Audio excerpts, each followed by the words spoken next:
स्वागत है आप सभी का एक नई वीडियो में। आज की वीडियो में मैं आप सभी को अभ्यास 12H के सभी क्वेश्चंस को सॉल्व कराऊंगा।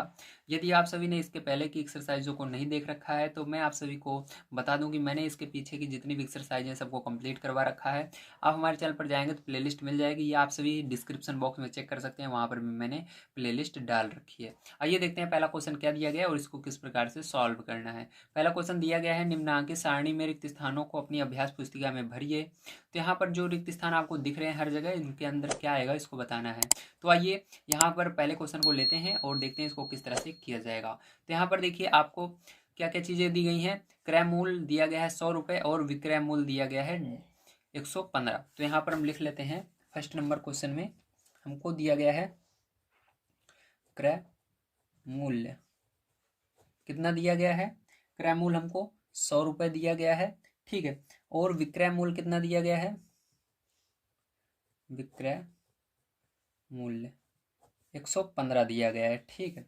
और इसके बाद हमको लाभ यहाँ पर बताना है, लाभ हो रहा है या हानि हो रही है, ठीक है। ये दो चीज़ें हमको बताना है क्या हो रहा है। अब ध्यान समझिएगा, एक ही चीज़ होता है, एक ही चीज़ इसके अंदर आपका किया जाएगा, या लाभ होगा या हानि होगा, ठीक है।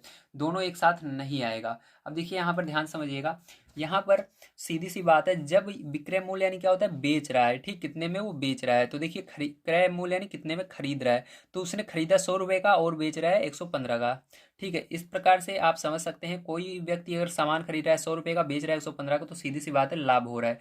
कितने का लाभ हो रहा है इसको निकालेंगे। तो इस साइड चलिए हम इसको निकाल लेते हैं। तो फर्स्ट नंबर देखिए, यहाँ पर आपको लाभ निकालने के लिए क्या करना पड़ता है, जो विक्रय मूल्य रहता है, जो ज़्यादा बड़ी संख्या रहती है उसमें से छोटी वाली को माइनस किया जाता है। बड़ी कौन सी है, विक्रय मूल्य है। विक्रय में से आप कंफ्यूज मत होइएगा, हमेशा याद रखिएगा जो बड़ी है उसी में से घटाना है, ठीक है। तो बड़ी कौन सी है, विक्रय मूल्य। तो हमेशा क्या करेंगे यहाँ पर, विक्रय मूल्य माइनस क्रय मूल्य, ठीक है। इसमें से क्या करेंगे, क्रय मूल्य को हम घटा देंगे, ठीक है। तो क्रय मूल्य जब आप माइनस कर दोगे तो आपका आ जाएगा। चलिए यहाँ पर अब देखते हैं। तो विक्रय मूल्य हमारा 115 था और माइनस क्रय मूल्य कितने में खरीदा था, 100 में खरीदा था, ठीक है। तो ये हो गया। अब माइनस कर दोगे इसको, 115 में से 100 निकाल दोगे तो 15 आएगा। तो सीधी सी बात है, लाभ कितने रुपए का हो रहा है, उसको 15 रुपए का लाभ हो रहा है, ठीक है। तो ये क्या होगा, आपका हो जाएगा। और यहाँ पर कुछ नहीं होगा, जो ये ऐसे आपकी लाइन है बुक के अंदर, यहाँ पर कुछ नहीं रहेगा, जीरो होगा। एक ही चीज़ होती है, लाभ होता है या हानि, ठीक है। तो यहाँ पर लाभ हो रहा है।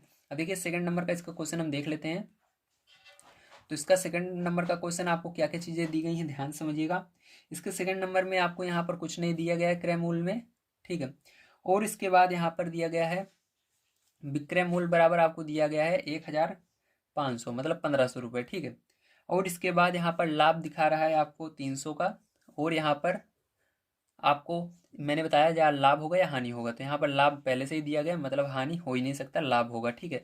तो लाभ इतने का हो रहा है, तो आपको बताना है कि यहाँ पर क्रय मूल्य क्या होगा, कितने में उसने खरीदा था। तो इसको निकालने का सिंपल सा फॉर्मूला होता है, मैं यहाँ पर बता देता हूँ सेकंड नंबर।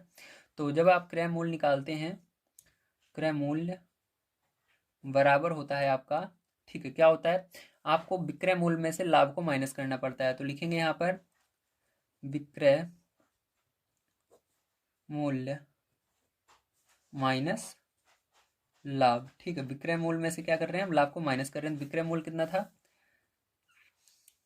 हमारा, 1500 था, और लाभ हो रहा है 300 का, तो उसको माइनस कर दोगे तो आपका आ जाएगा क्रय मूल्य। तो यहाँ पर आपका आ जाएगा 200, ठीक है, सॉरी 1200 आएगा। कितना आएगा, 1200 आएगा, ठीक है। तो यहाँ पर आपका 1200 आ जाएगा। तो यहाँ पर आपको इसके अंदर 1200 लिख देना है, ठीक है।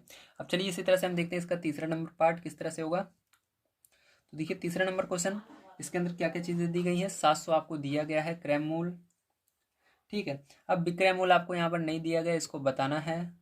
लाभ और हानि में से यहाँ पर हानि हो रही है, हानि आपको दिया गया है 150, मतलब 150 रुपये, ठीक है। अब इसके अंदर आपको निकालना है विक्रय मूल्य। विक्रय मूल्य निकालने के लिए सिंपल सा फॉर्मूला होता है, क्रय मूल्य में से हानि को माइनस किया जाता है, ठीक है। जितने में खरीदते हैं, जितने की हानि होती है उसको माइनस करते हैं, तो आपका विक्रय मूल्य आ जाता है। जब हानि होती रहती है तब की बात कर रहा हूँ, जब हानि हो तब। तो यहाँ पर हमको हानि हो रही है, इसलिए क्या करेंगे हम, इसके अंदर थर्ड नंबर क्वेश्चन में आपको क्रय मूल्य माइनस हानि, ठीक है। क्रय मूल्य में से हानि को माइनस कर देना है। तो क्रय मूल्य क्या है आपका, 700 है, माइनस कर देंगे हानि को 150, तो आपका यहाँ पर आ जाएगा 0 5, 6 में से 1 गए 5, तो 550 कितना आएगा, 550 आ जाएगा। ठीक है, इस तरह से करना था। अब देखिए इसका 4 नंबर का पार्ट आप देख सकते हैं, यहाँ पर मैं बता रहा हूँ क्या दिया गया है। यहाँ पर 1200 दिया गया है आपको क्रय मूल, विक्रय मूल आपका है 1100, और यहाँ पर आपको पता लगाना है कि आपको लाभ हो रहा है या हानि। तो ये खरीदा इसने 1200 में, बेचा 1100 में, सीधी सी बात है, यहाँ पर हानि हो रही है। तो हानि कितने की हुई, तो सिंपल सा उसका फॉर्मूला होगा, आपको क्या करना है, आपको विक्रय मूल से क्रय मूल जो बड़ा रहता है उसमें से छोटे वाले को घटाते हैं। ठीक, तो बड़ा कौन सा है, क्रय मूल। तो यहाँ पर जब हानि होती है तो क्रय मूल में से हम घटाएंगे, तो यहाँ पर लिखेंगे हानि बराबर 4 नंबर का है ये आपका, लिखेंगे हानि बराबर क्रय मूल्य माइनस विक्रय मूल। तो क्रय मूल कितने का था, 1200 का, माइनस विक्रय 1100, तो कितने की हानि हुई, 100 रुपये की हानि हो रही है। तो यहाँ पर 100 रुपये आ जाएगा, और ये जो खाली जगह है यहाँ पर 0 0 हो जाएगा। ठीक है, तो ये आपका सिंपल सा पहला क्वेश्चन सॉल्व होता है, यहाँ पर आंसर आपका ये सब हो जाएंगे। ठीक है, तो उम्मीद है आपसे को सारी चीज़ें समझ में आई होंगी किस तरह से आपको पहला क्वेश्चन करना था। तो चलिए इसके बाद सेकंड नंबर क्वेश्चन पर चलते हैं और इसको सॉल्व करते हैं। तो सेकंड नंबर क्वेश्चन सबसे पहले हम पढ़ेंगे, यहाँ पर क्या दिया गया है। यहाँ पर दिया गया है, रहीम ने एक घड़ी रुपए 1400 में खरीद कर रुपए 1600 में बेच दी, उसे कितना लाभ हुआ। तो यहाँ पर सीधी सी बात है, लाभ हो रहा है तो कितना लाभ हुआ उसको बताना है। लाभ निकालने का फॉर्मूला क्या होता है इसको मैं आपको बता चुका हूँ, चलिए फिर से मैं बता देता हूँ। तो देखिए लाभ बराबर फॉर्मूला होता है विक्रय मूल माइनस क्रय मूल, जितने में उसने बेचा और कितने में खरीदा था। तो यहाँ पर देखिए, यहाँ पर इस क्वेश्चन में सेकेंड नंबर में रहीम ने घड़ी बेची थी 1600 में, तो विक्रय मूल में लिखेंगे 1600, और खरीदी कितने की थी उसको घटा देना है, तो उसने खरीदी थी 1400 का, तो 1400 को घटा देना है इसमें से। ठीक है, तो जैसे ही आप घटाओगे आपका आंसर आ जाएगा। तो यहाँ पर हम घटा लेते हैं इसको, तो आपका आ जाएगा 200 को। लाभ कितने का हो रहा है, उसको 200 का हो रहा है, तो यही आंसर हो जाएगा। ठीक है, चलिए अब देखते हैं इसके अंदर हम इसका थर्ड नंबर का क्वेश्चन। तो देखिए थर्ड नंबर का क्वेश्चन इसके अंदर क्या दिया गया है। तो तीसरा क्वेश्चन इसके अंदर दिया गया है, गीता ने एक साड़ी 750 में बेची, इसमें रुपए 125 की हानि हुई, साड़ी का क्रय मूल्य ज्ञात कीजिए। ठीक है, अब यहाँ पर क्या करना है, क्रय मूल्य ज्ञात करना है। तो क्रय मूल्य ज्ञात करने के लिए आपको फॉर्मूला पता होना चाहिए। तो आप दो फॉर्मूले याद कर लीजिए, एक लाभ बराबर एक हानि बराबर, इसी से सारे फॉर्मूले निकल जाते हैं। तो लाभ बराबर मैंने बता दिया है, हानि बराबर आपको पता होना चाहिए क्या होता है। तो हानि बराबर उल्टा हो जाता है इसी का, ये क्रय मूल्य पहले आ जाता है, विक्रय मूल्य बाद में चला जाता है। ठीक है, तो हानि बराबर आपका फॉर्मूला हो जाएगा क्रय मूल्य माइनस विक्रय मूल्य। ठीक है, अब जो जो चीज़ें आपको मालूम है वो धर देनी है। तो यहाँ पर देखिए क्या चीज़ें पता है, गीता ने एक साड़ी 750 में बेची, बेचने को क्या कहते हैं, विक्रय मूल्य कहते हैं। तो बेचने को विक्रय मूल्य कहते हैं, तो यहाँ पर क्या रखेंगे, रखेंगे 750। कितने में बेचे, 750। ठीक, तो यहाँ पर 750 रख देना है। आगे देखिए, इसमें रुपए 125 की हानि हुई, तो हानि की जगह क्या रखना है, 125 रख देना है। तो हानि यहाँ पर है 125 हम रख देते हैं। ठीक है, अब आगे देखिए आपको क्या कह रहा है, आगे कह रहा है आपको साड़ी का क्रय मूल्य ज्ञात कीजिए। तो यहाँ पर देखिए आपका क्रय मूल्य केवल बच रहा है, तो यही ज्ञात करना है। तो बराबर लगाइए, फिर क्रय मूल्य लिखिए, और यहाँ माइनस भी आगे था तो माइनस लगा दीजिए। ठीक है, क्रय मूल्य देखिए इधर प्लस में इसका कोई चिन्ह नहीं है, तो इसको यहीं पर रहने देंगे, इसको उस साइड ले जाएंगे। ठीक है, तो यहाँ पर इसको उस साइड ले जाएंगे, तो यहाँ पर ये 125 पहले से, ये इधर आएगा, इसके आगे माइनस है तो इधर आएगा प्लस में, हो जाएगा 750। ठीक है, बराबर ये क्रय मूल्य इधर बचेगा। क्रय मूल्य को हम पहले भी इसको पूरे को इधर लिख सकते हैं, इस पूरे को उधर लिख सकते हैं, पहले जोड़ लेंगे इसको तो उधर लिखेंगे। तो क्रय मूल्य बराबर आपका क्या हो जाएगा, क्रय मूल्य को मैंने इधर लिख दिया और इस पूरे को जोड़कर इधर लिख देते हैं। तो जोड़ लेते हैं, 0 5 5 ही होगा, 5 और 2 7 होगा, 7 और 1 8 होगा। तो कितना होगा आंसर, क्रय मूल्य 875। उसने कितने में खरीदा था, 875 में खरीदा था। ठीक है, तो ये हो गया थर्ड नंबर का क्वेश्चन। चलिए इसके बाद देखते हैं हम अपना 4 नंबर क्वेश्चन क्या दिया गया है। तो 4 नंबर का क्वेश्चन यहाँ पर हमको दिया गया है, एक किसान ने एक गाय 13,000 में खरीदी और उसे रुपए 2500 की हानि उठाकर बेच दी, किसान ने गाय कितने रुपए में बेची। ठीक है, तो कितने रुपए में बेची मतलब आपको यहाँ पर विक्रय मूल्य ज्ञात करना है, बेचना मतलब विक्रय मूल्य, खरीदना यानी क्रय मूल्य। ठीक है, तो वहीं पर आपको यहाँ पर क्या हो रहा है, इसको हानि हो रही है, तो यहाँ पर हानि वाला फॉर्मूला हम लगा देंगे। तो मैंने कहा था दो ही फॉर्मूले आपको चाहिए, एक तो ये वाला, एक ये वाला, और सब आ जाएगा। ठीक है, तो चलिए यहाँ पर देखते हैं 4 नंबर क्वेश्चन। तो हानि बराबर फॉर्मूला मैंने अभी आपको बताया है क्या होता है। तो हानि बराबर होता है क्रय मूल्य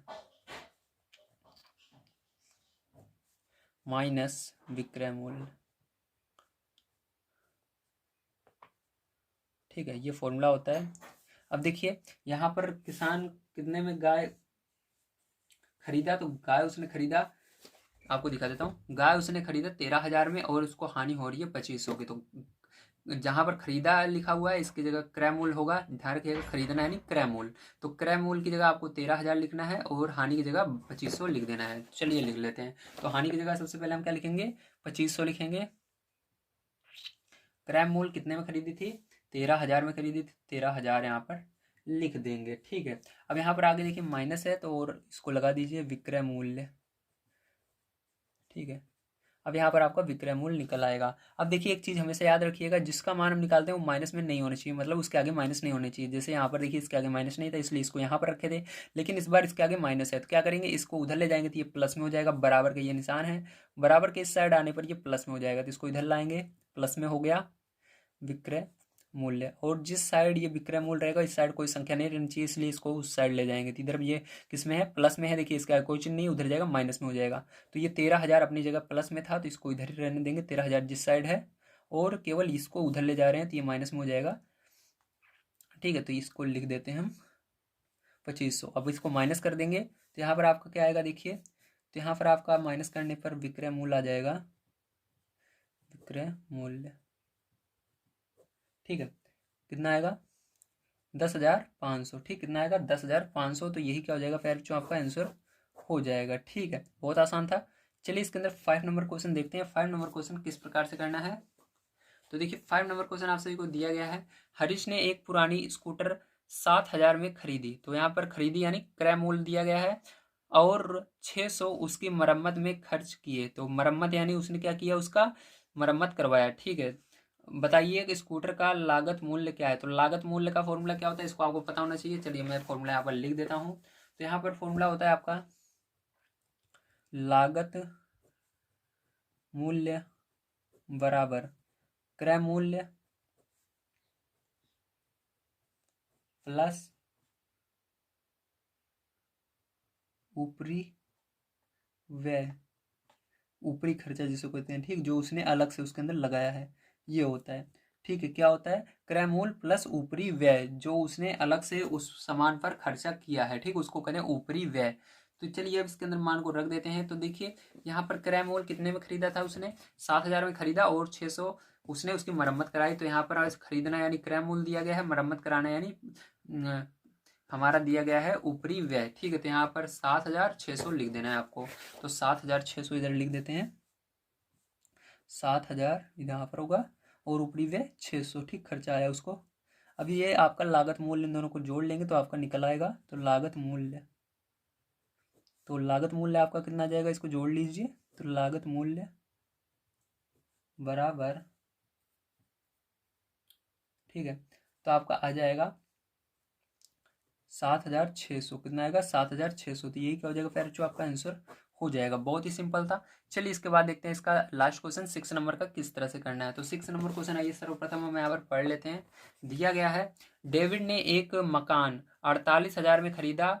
उसने उसकी रंगाई पुताई और साज सज्जा में 2,000 खर्च किए। उसने उस मकान को 55,000 में बेच दिया। बताइए उससे कितना लाभ हुआ। तो यहाँ पर लाभ बताना है। ठीक, तो इस क्वेश्चन को किस तरह से करेंगे, ध्यान समझिएगा। इसके अंदर दो फॉर्मूले लगने वाले हैं। आइए दोनों फॉर्मूलों को मैं बता देता हूँ कौन कौन से लगेंगे। तो पहला फॉर्मूला जो यहाँ पर लगने वाला है वो हमारा रहेगा लागत मूल्य बराबर क्रय मूल्य प्लस ऊपरी व्यय। ठीक है, तो ये वाला भी मैंने बताया इस पर सवाल। तो देखिए यहाँ पर उसने जो ये मकान है ये कितने में खरीदा है, 48। तो वो क्रय मूल्य होगा जितने में खरीदा। तो यहाँ पर लिखेंगे 48,000। तो 48,000 में उसने खरीदा, और उसके अंदर कितना खर्चा हुआ उसका, उसने रंगाई पुताई साज सज्जा में 2,000 रुपये खर्च किए। ये ऊपरी व्यय है जो उसने अलग से किया, 2,000 लिख देना है। अब इसको अगर हम जोड़ लेते हैं तो ठीक है, तो हमारा निकल कर आएगा पूरा 50,000 उसका टोटल जो है खर्चा पड़ा, यानी लागत मूल्य हुआ। लागत मूल्य को हम कह सकते हैं कि एक प्रकार से ये क्या किया उसने, इसको पूरा मरम्मत कराने में लगाया। ठीक है, तो ये हो गया इसका। अभी हमारा आंसर नहीं है, ध्यान रखिएगा, ये लागत मूल्य केवल निकला है। ठीक है, तो ये लागत मूल्य इसका आ गया। अब देखिए इसके बाद क्या कर रहा है आगे, कह रहा है उसने उस मकान को 55,000 में बेच दिया, बताइए कितना लाभ हुआ। तो लाभ आपको बताना है, तो लाभ बराबर आप फॉर्मूला आप लगा दीजिए यहाँ पर। तो लिखेंगे लाभ बराबर क्या होता है, फॉर्मूला होता है आपका विक्रय मूल्य जितने में बेचता है। अगर लाभ तभी होता है जब ज्यादा में बेचे, इसलिए बेचने वाले को पहले लिखेंगे विक्रय मूल्य माइनस करेंगे क्रय मूल्य। ठीक है, आप कहोगे कि सर यहाँ पर क्रय मूल्य ये होगा, नहीं ये वाला नहीं रखना है आपको क्रय मूल्य। ये क्रय मूल्य, ये जो लागत मूल्य है यही यहाँ पर क्या बन जाएगा, यहाँ पर ये क्रय मूल्य बन जाएगा, क्योंकि उसने पूरा इसके अंदर मरम्मत हर चीज कराया, उसका जितना खर्च हुआ इसको यहाँ पर लिखना है। ठीक है, तो या आप इसको कह सकते हो क्रय मूल्य की जगह ये न लिख करके यहाँ पर लागत मूल्य भी आप लिख सकते हो। ठीक है, अगर आपका क्रय मूल्य नहीं है तो आप यहाँ पर लागत मूल्य भी लिख सकते हो, ध्यान रखिएगा। अगर आप लागत मूल्य निकाल रहे हो तो यहाँ पर क्रय मूल्य की जगह लागत मूल्य लिखोगे। तो चलिए इन दोनों में से कोई सा भी लिख सकते हो। देखिए यहाँ पर लाभ हमको निकालना है, तो विक्रय मूल्य कितने में उसने बेचा, तो उसने बेचा इसको 55,000 में ना, तो कितने में बेचा, 55,000 में बेच रहा है वो इसको, तो 55,000 लिखेंगे यहाँ पर माइनस।